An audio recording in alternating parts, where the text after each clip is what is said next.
Ano po guys, part 2 po ng season 26, What is Written Truly Happened. To God be the glory po ulit. Thank you so much po sa inyong lahat na tumatapos ng mga content ko na kagaya nito na nagtutuloy-tuloy, na may continuation. Maraming salamat po sa inyo guys. Sana po mapagtyagaan nyo po ulit simulan mula part 1 hanggang final part. Maraming salamat po na kahit po mangilan-ngilan may nakakakita ng content ko. Ang tanging motivation ko lang po ay makapagdagdag po ng konting booster para mas mahalin pa po natin at mas kapitan pa po natin ang lahat ng motivation, ang lahat ng word of God, ang lahat ng tagubili ng ating Creator sa bawat isa sa atin, na magpapatibay po sa atin, sa kapit natin, sa Kanya at sa Kanyang bigatin san. Napaparating na po guys, any moment po.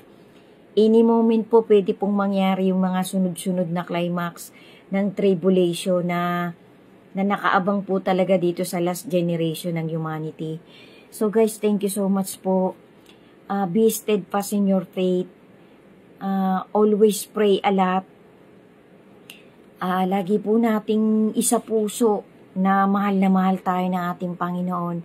For whatever reason, kung sino man po sa atin ang may mga duda, ang lagi pang nagpapakaaligaga, lagi pang nagpapaka-busy sa mga bagay-bagay na kung minsan kung iisipin natin ay hindi po ganun kaimportante. Guys, napaka-importante po ng nasa loob ng ating pagkatao, yung pong Holy Spirit natin, yung pong magdadala sa atin kung ng final destination ng bawat isa sa atin. Lagi ko pong remind in as much as possible sa kahit sinong nakakakita ng content ko, maging ito man ni maigsing life lesson o ganitong kagaya po ng mga season na inumpisahan ko po magwa 1 year na.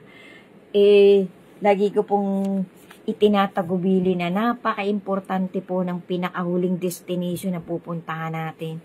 Kahit po magkabali-baliktad man ang kung anong dapat mabaliktad sa mundong ito, dalawa lang po ang pupuntahan talaga, eternal happiness at eternal damnation. Yung mapapasama po tayo dun sa son of perdition. Yun nga pong anak ng kapahamakan. Yun nga pong masama na ipinahamak ang kanyang sarili at nag-akay sampu ng milyon-milyon niyang mga anghel. Kasi hindi po inispare ng Panginoon yung mga anghel na nagkasala. Yan po ay facts. Kahit po basahin pa natin mula umpisa hanggang final part, hanggang Revelation, madalas pong inuulit siya na ang mga anghel pong sumama na nagkasala ay hindi po ini-spare ng ating Panginoon. Nakatakda din po sila sa walang hanggang kaparusahan. Mapapasama po doon ang mga human being na tumatalikod, na hindi nagtitiwala sa ating Panginoon. Kung ano man po ang ating faith, kung ano man po yung motivation ng bawat isa sa atin, i-disregard po natin ang mga religion natin. Kaso po sa panahon nga po natin ngayon, napakarami pong bumabaling sa apostasy. Yun nga pong tinatanggap nila yung kasinungalingan, yung pagliligaw. Kawawa po tayo guys pagka po yun ang ating pinaniwalaan. Mas paniwalaan po natin yung salita, yung matibay na salita na panghahawakan natin hanggang kaduluduluhan. Kasi ang ating pong Creator, ang kahuli-hulihan niya pong ipinadala yung kanyang bigatin san. So, sa dami po ng lumalabas ngayon guys, talagang marami po sa atin ang nalilito na. Marami po sa atin ang nag-aagam-agam na sino ba talaga ang Panginoong Hesus. Sabay tao lang talaga, o sabay anghel lang, o sabay talagang Creator. Napakarami po guys, kaya mag-research po tayo. Lagi po nating bigyan ng kaunting panahon. Kaso nga po, kakaunti na din ang panahong natitira Wala pong sino mang makakapagsabi na within 50 years pa, within 100 years pa, within 30 years pa, within 20 years pa. Kitang-kita na po natin. Kasi ang aklat po talaga ng banal na love letter na ating Creator, nakasulat na po dyan lahat Lahat po kompleto na yan. Science, geography, nandyan na po lahat. Mula umpisa, mula lahat ng ginawa ng mga taong tumalikod at naglingkod sa ating Creator. Nandyan na po, isinulat na po.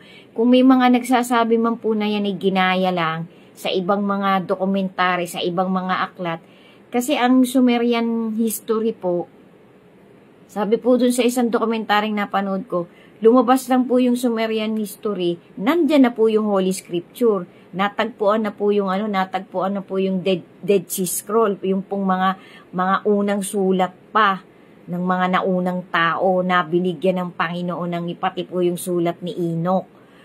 Lahat po yan, ni na Moses, lahat po yan nagpapatunay, ni na Elijah, lahat po yan, ni na Aaron, lahat po ng mga naunang propeta na naglingkod sa Panginoon na kinasihan ng Espiritu Santo, itinago po ng Panginoon pati po yung sulat ni Isaias na isa sa kauna-unahang propeta, yung pong sulat niya, yung kumpleto daw po yan, nakita po sa mga banga-banga, nagpapatunay po yan, nandun po yata yan sa England nandun po yan, i-research nyo po, kumpleto po, ibig sabihin po, hindi pinabayaan ng Panginoon, na hindi makarating sa generation natin, na mababasa natin, na may magpapaliwanag, na ginagamit din ng ating Panginoon ng mga kahuli-hulihang parang mga sabihin na natin ding propeta, mga kahuli-hulihang evangelist, mga ministro ng mga huling generation natin, yun nga pong mga mangangaral na nakakaintindi talaga ng malalalim na salita na nakasulat sa Holy Scripture. Kasi kung yan po ginaya lang, o sinabi ng mga nagliligaw ngayon na peke yung Holy Scripture, ay bakit po nangyayari yung nakasulat dyan na hula? Kasi sabi po, yung malalim po yung nasa Revelation, pero yung daw pong Revelation at yung Daniel, pag pinagtugma mo, doon mo maiintindihan na totoo yung dalawang yun.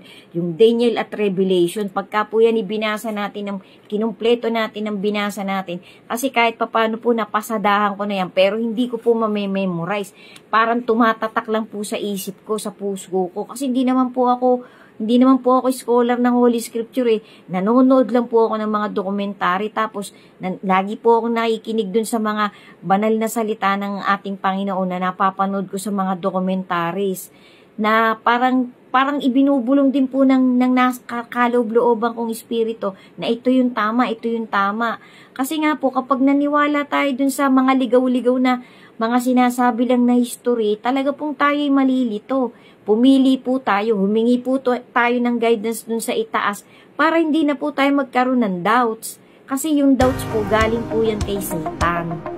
Yung doubts, yung fears, yung lust, yung greed, yung gluttony, lahat po yan. Nagawan ko na po yan ng content, yung 7 deadly sin, tapos yung 5 importante, tinanggal po yung sloth, yung katamaran, tsaka yung gluttony. Yung 5 po yung basic. Yan po galing lahat kay Satan. Kaya dapat po, kasi ang Panginoon po, hindi po siya nagtawid ng mali Hindi po siya nagtawid ng ikapapahamak ng nilikha niya Kasi mahal niya po yung nilikha niya, pati mga animals. Pilit nga po siya dun sa mga breeding pati po yung mga cloning Kasi nga po may epekto, humihina po yung pinagsamang dalawang DNA ng hayop. Kasi ba't mo pagsasamahin yung sobrang tapang at yung hindi masyadong matapang na hayop? Hindi nagtatagumpay, namamatay. Kasi nga po humihina, umiiksi ang lakas niya, yung buhay niya. Kasi sinalita ng Panginoon. Ang dami pong facts na nakasulat sa Holy Scripture na nagkakatotoo. Kasi nga po patapos na Parating na po tayo sa final. Sabi nga po nung kanta, it's the final curtain. Ibig sabihin po, paano na? Patapos na, malapit na yung ending. Kaya dapat po, nagmamadali na tayo guys. Kailangan po kumapit tayo ng kumapit kung ano yung totoo. Panghawakan po natin yung Word of God kasi yan po ay way po natin dun sa kalaban natin na lumilis hanggang sa mapunta na talaga dun sa eternal hell. Na wala na pong presence doon ng ating Creator. Sabi nga po, sa huling panahon po, hindi na magiging katanggap-tanggap ang anumang ihahandog natin sa ating Panginoon. Pax na pax po yan guys. Sundan niyo pa po part 2 po to ng season 26, what is written truly happened. To God be the glory po. Ingat po tayo palagi and always pray. Amen. Thank you po. Sundan niyo pa po.